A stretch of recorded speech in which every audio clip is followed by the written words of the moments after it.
कन्याममा एकदमै चिसो बढेर जाडो भएर हात सेक्नु पर्ने भइरहेछ र यस्तो छ कन्यामको बिहानी नजारा र दिउँसो पनि एकदम चिसो भइरहेको छ कन्याममा आज।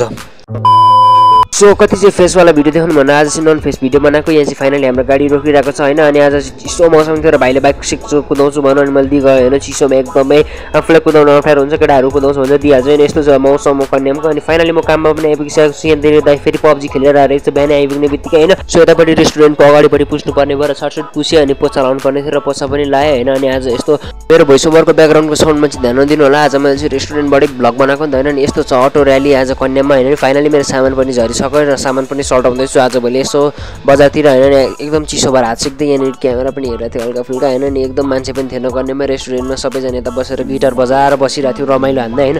फाइनली खाँदा चाहिँ मैले 1 पिस रोटी खाएँ अनि यो दिदीले दिनुभएको थियो क्या मलाई रोटी पकाएर यसो हप्काउँदै। अनि फाइनली रोटी खाँदै बसेँ अनि बेलुका फाइनली मेरो सामान डेलिभर गर्न जान्थ्यो। Like comment share subscribe